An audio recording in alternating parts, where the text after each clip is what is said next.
সম্পূর্ণ আওয়ামী লীগের ফেসিবাদের একটা পরিকল্পনার অংশ হিসেবে মনে হচ্ছে। কারণ ফেসিবাদ বাংলাদেশ থেকে এখনো যায়নি।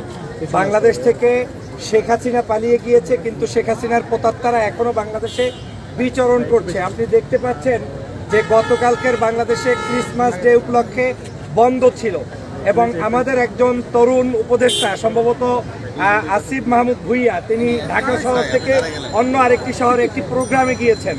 সেই অবস্থায় ডেটটা এমনভাবে চুজ করা হয়েছে যেই ডেটটাতে নির্জন থাকবে ঢাকা শহর, এই জায়গার মন্ত্রণালয়ের দায়িত্বপ্রাপ্ত ব্যক্তিরাও থাকবে একটু বাইরে।